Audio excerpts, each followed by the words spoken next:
let's move on to our next speaker, and that's Jenna Hinds, and she'll talk to us about the RASC Robotic Telescope project.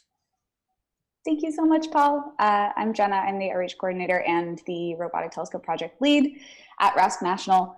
I am coming to you from the same room I've been in for months in Toronto, and I'm going to talk to you a little bit about the Robotic Telescope Project. It's a fairly large project, so I'm going to focus on a couple smaller areas of it, but I'm also going to tell you about how you can get involved at the end as well. So the Robotic Telescope Project started in 2018, I believe, a little while ago, and before I was hired on at the RASC. I took it over in 2019, and the goal of the project is to provide a research grade scope for people to use in the RASC to keep themselves from going bonkers in the winter. So we really wish we'd gotten it up and running before 2020's winter. Unfortunately, we've hit some delays, but we're getting really close to getting it up and going, and there are still ways that you can participate. This is the scope for those of you who care about gear. All of the details are on the left for what the hardware is. There's also, so you can see in this picture, this is the scope here. It's actually in moonlight at this point. And that's a DSLR camera strapped to the back of it with all of the imaging stuff back here. The scope is fully remote and robotic. It operates out of California in the Sierra Nevadas for the clearer skies and all of that. We did run into a bit of a hiccup with the fires last year, but that's all been sorted out, and now we're back to some excellent imaging. You can also see the scope online if you're interested. I believe the link will go out in the YouTube chat to sierraremote.com. This is our telescope here on the right-hand side. This is on the one of the building view pages that you can take a look at. At night, occasionally you can see it moving around, which is kind of fun to watch. If my screen sharing's all good on this, I'm going to just quickly jump over to the website, which is here. This is Sierra Remote, their telemetry view, and this is where we can get details on what the weather's doing, what the seeing's like, whether or not it's getting humid, and at night, of course it's not night in California, it's not even night in Toronto yet, we can see what the sky looks like as well. Our scope is in Building 9, which is this one here. And if you want to see our scope in particular, you can go to Buildings 1 to 9. I believe it's the 5th one down. There it is. All right, back to the slides. So the scope has a CCD camera attached to it, and then they have the DSLR on the back. So if you're looking at the views of the two, these are the two views. You get the DSLR view here, and it has a 200mm fixed lens, so it's a nice wider field of view compared to the CCD, but relatively tight in for everything else. And then that's the little CCD chip there. If we were to take a picture of this, this is what the DSLR would come back with, and this is what the CCD would come back with. So when the scope was purchased, and sort of the long-term goals of the project are to make astrophotography and science more accessible for people.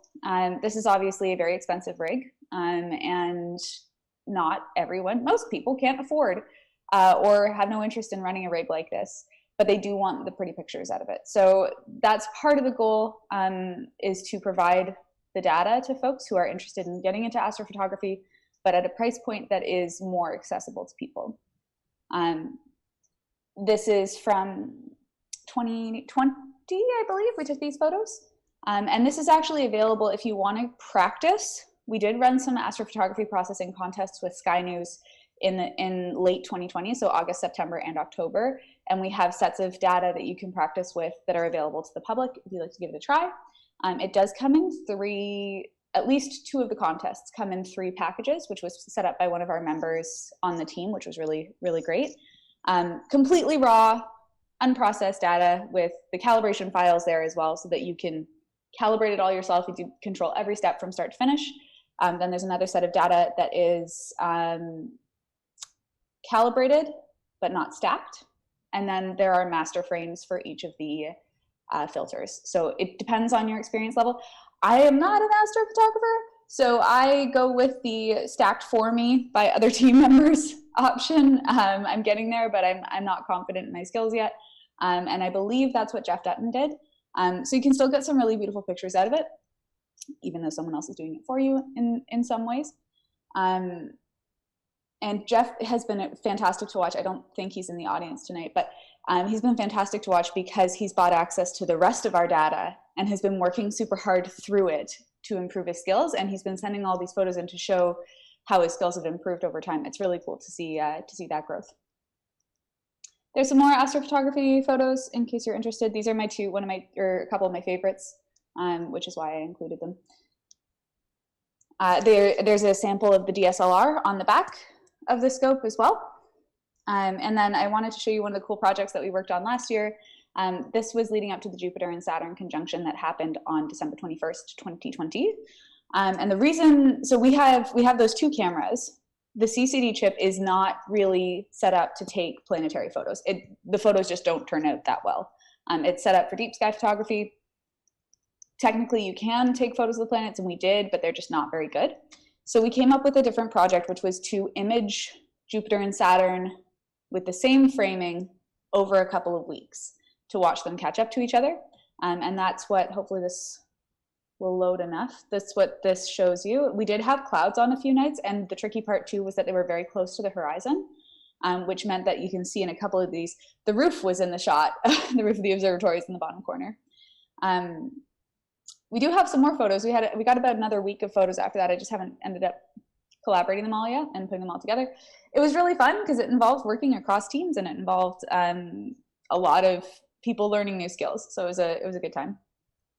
It was also really fun to show things like, if you look up really close, you can see the movement of Jupiter's moons and Saturn's moons as well. Saturn's one moon, the one moon that's bright enough to see, which is Titan. So it was a pretty cool demonstration, super fun, and a neat way to look at the conjunction for sure. Okay, so that's all sort of a background of what the scope can do. And then there's a couple, here's the biggest thing that we have been doing with it so far, which is working in classrooms. We started this project pretty much when I took over as lead in about September 2019. And we ran a test sort of like pilot year on this project where we got students looking at exoplanet data and collecting their own exoplanet data with the scope. So the structure now of the program, and then we have made small improvements, but it stayed more or less the same. The students learn about exoplanets and how to detect them. They choose their own exoplanet to image. We help them, of course, with every step of the process. In this case, we give them all the specs on our scope and what it can see and where it is, all that sort of stuff, and tell them to search a database and show them how to search a database to find exoplanets that would be good candidates. They join us for a virtual field trip, which is great because this was all developed before we were virtual. So this ended up being a really nice transition into the virtual world, where we jump on the telescope from here, from our computers, because it's all remote, and show them what's involved in taking data. So that's programming the run, starting up the scope, cooling down the chip, all that sort of stuff. They also have the option to learn how to process that data, so like calibrate it and fix meridian flips and all that sort of stuff. There's a more intense version where they can do that. And then finally, they can produce a transit graph of the selected exoplanet. Quick overview for anybody who does not know what we're actually looking for. You're looking at a single star and waiting for a planet to pass in front of it. Obviously, you can't image that with scopes from Earth terribly well, from space a little bit easier, but still very difficult. So what we're looking for is, let me just grab my phone. What we're looking for is brightness of the star dimming a little bit as the planet goes in front of it, and then brightening again once it leaves. So that's what we're looking for in the scope. And the reason behind all this stems from my own personal issues in high school, pretty much. I found in high school that I did not really get the scientific process in science class, and it was always about learning what we already knew. And it is that way until pretty much the fourth year of undergrad, right? You're just learning what other people have already figured out. Even in labs where you're doing doing titrating stuff or trying to pull DNA out of bananas, it's been done before. Every student before you has done it. Last year students did it, year before students did it. If you're not getting the right answer, the problem is with you. It's not with the data. So that's not realistic. That's not what science is like. And so I wanted to give students in high school an idea of what science is actually like in terms of discovering something new for the first time. This is it's not obviously not fully discovering something new because we're getting our hypotheses from a database where there are calculations about what we expect, but they get to be there and watch the photos getting taken as the event is happening. No one else, at least in their world, is getting this data. We're not giving this data to anybody else but this group of students. They can't Google what to compare it to. That's the key for me, because it's so easy to Google what was I supposed to get out of this experiment, and they can't Google that. So that's the reasoning behind why I started the project in the first place. Luckily, it has been successful in that capacity. It's also exposing students to university level astronomy for the first time, especially and just to be clear, I don't know if I mentioned this is targeted to high school students. So grade 9 to 12 sort of range, depending on how ambitious they are. So it's exposing them to that university level astronomy, which I think is really important in high school as well, because what if you don't like it? What if you get into astronomy, you get through a 4-year degree, turns out you hate it? Or what if you think you won't like it, and then you see it set up in this way, and then suddenly you do? Astronomy is often not quite communicated as what it is in the academic world. Like if what we do in terms of going out and looking at space through a telescope, most academic astronomers don't ever need to do that. So that's what we're kind of showing them by taking them through this program. The program's also been a great addition to some resumes. Of the test group that ran it in 2019, 8 students did the program, 4 got internships at different research facilities. So, and I think all got accepted to their astronomy programs. So it's shown this really nice trend of getting students to where they want to be. And then the final reason for doing it is to help teachers who don't understand astronomy. The whole program comes with PowerPoints and training guides and lesson plans and labs, and everything's all written up so that the teacher who may not know much about astronomy can jump right in and deliver the entire program and learn themselves that maybe astronomy is not so terrifying to teach. You can find out more and apply if you want to at eduscope.rasc.ca. That's not that site. That's not that site. It's this one. It has all the resources for teachers available once you apply. It's got forums for students to talk to each other. Students can post stories about finding objects. And then eventually we can have those stories possibly published in other RASC publications like Sky News and the Journal, depending on how things go. That happened last year. This was a post by that test, or an article by that test group at John Abbott College.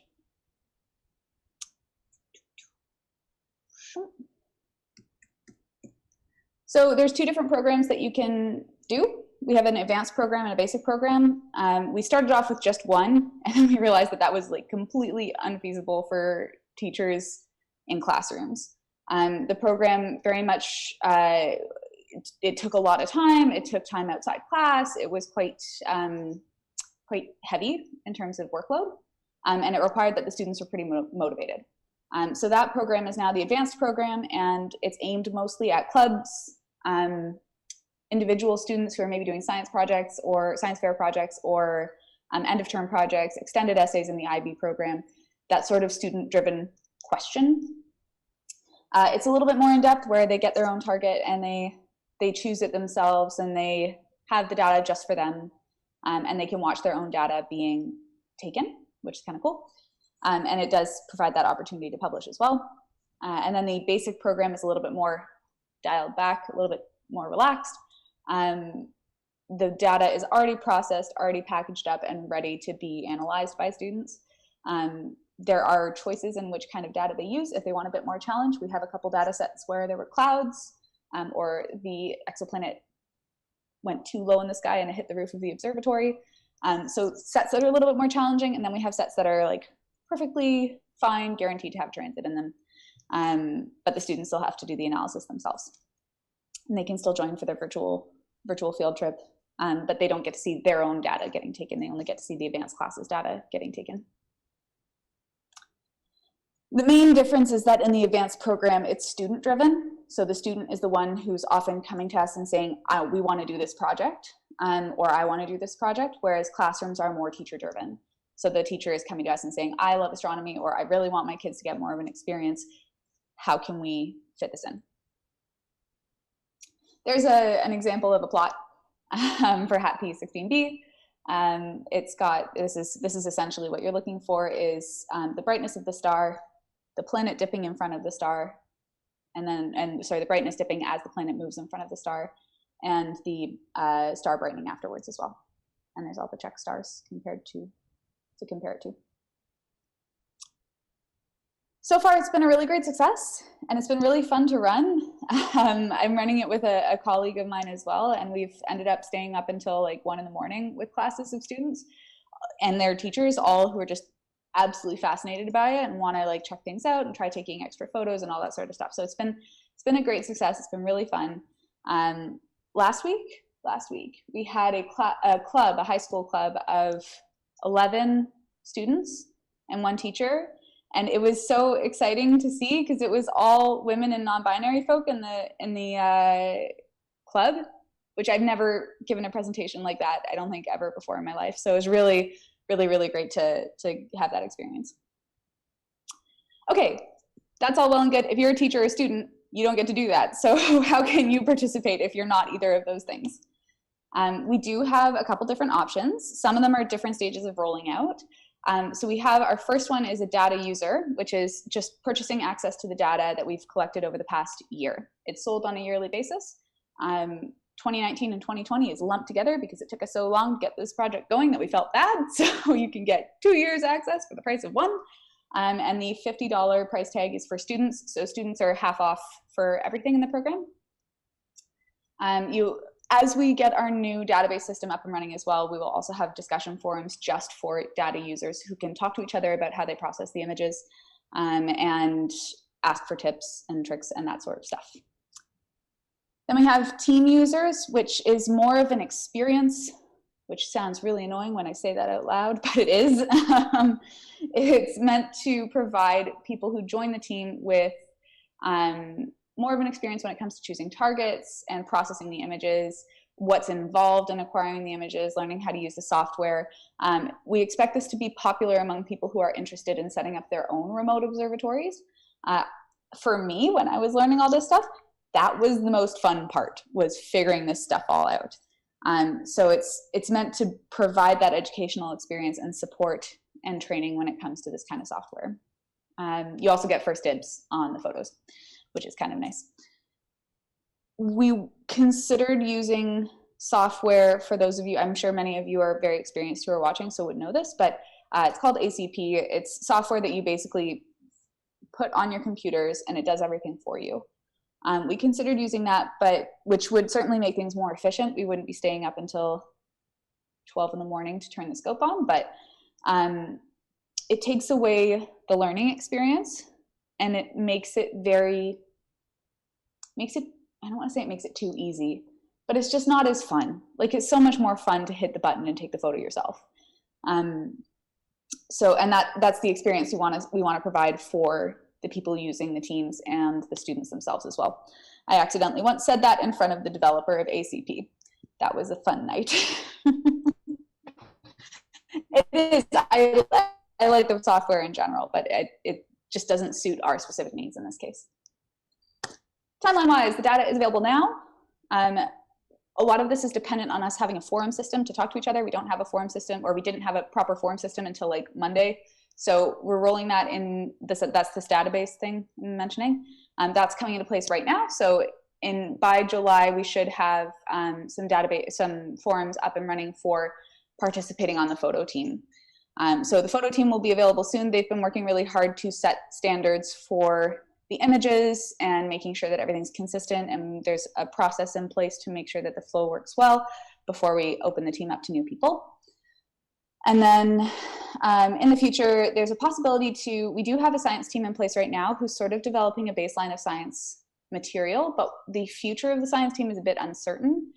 Long-term, we expect to be working with, we expect to find funding through grants to help us bring in grad students who can run projects on the scope, and we can offer volunteer citizen scientists who would like to help.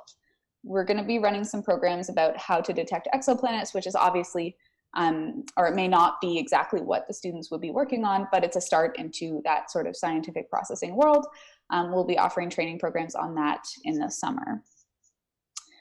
We're also working with Sky News to make this accessible. I believe Alendria is watching right now. Alendria is the editor-in-chief of Sky News.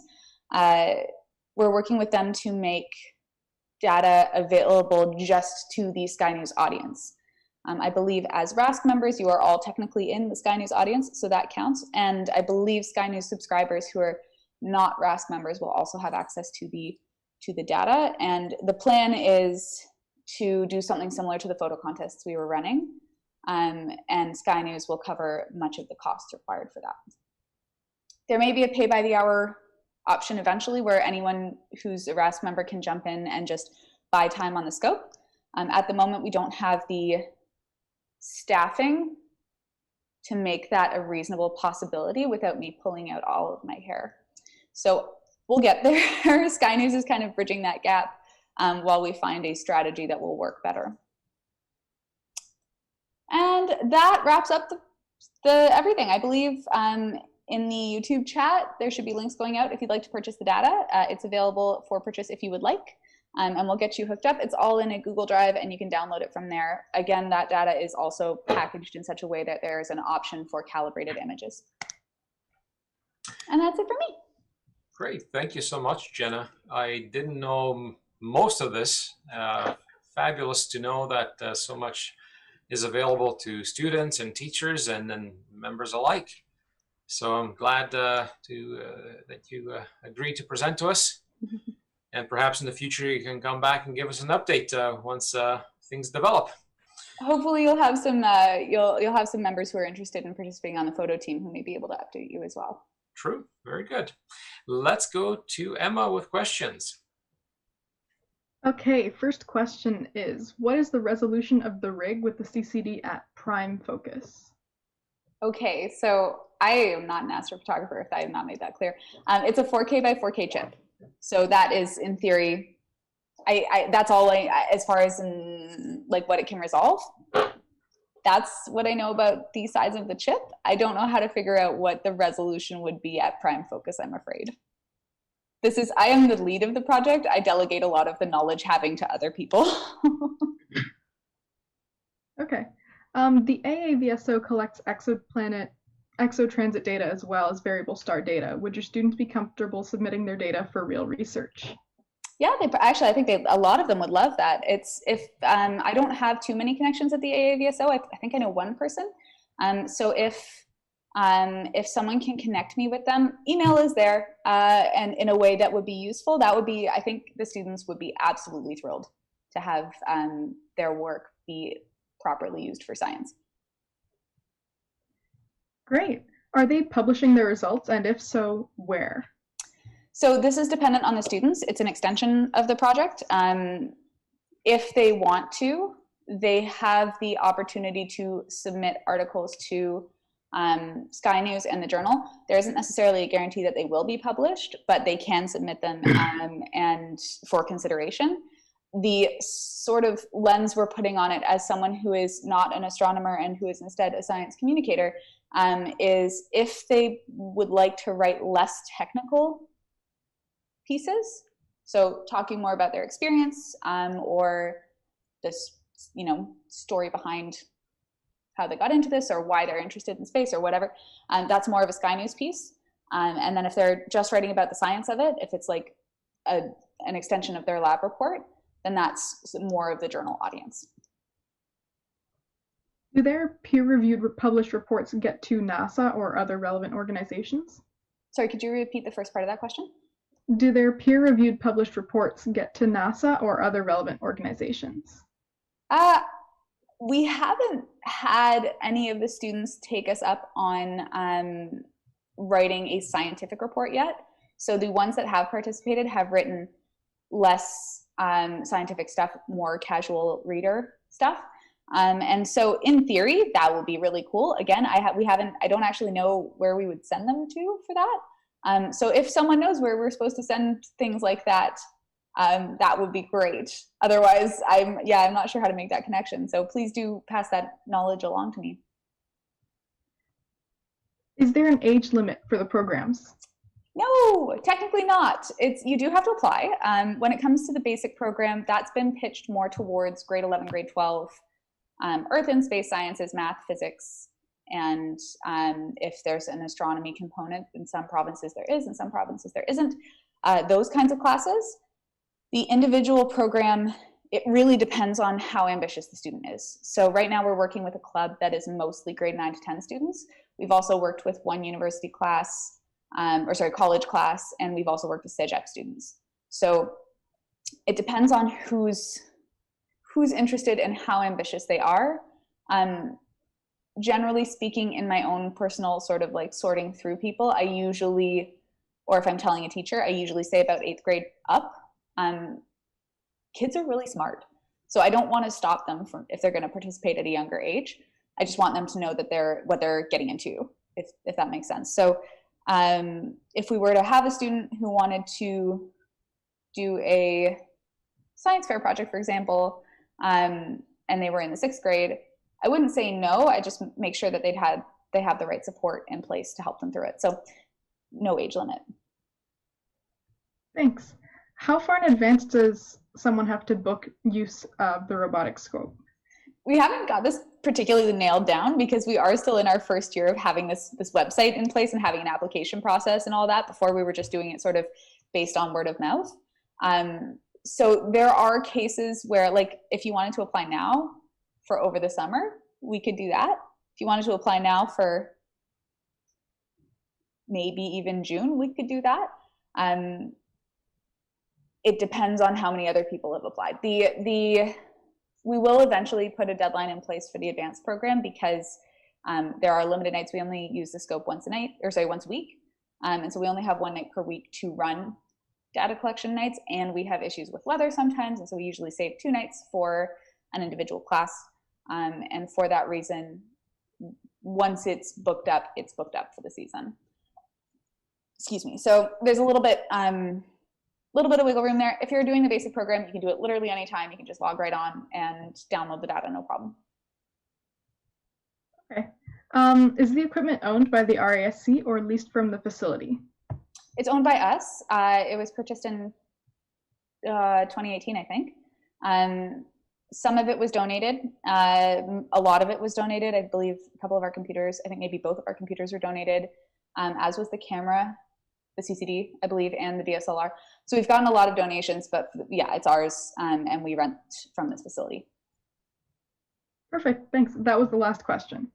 Yay, excellent, good stuff. And I know this comes up a lot with the scope, because there's been a lot of discussion over the years about the origins of the project and whatnot. The scope is entirely supported financially by user fees. Usually that's grants, but for the most part it's, and for a while actually now it's been large donations from the people who are on the founding teams. And then we will, as we move into the new system, it will be user fees as well. Thank you. Thanks for having me, everybody. This was fun. Great. Thanks again, Jenna. Fabulous presentation.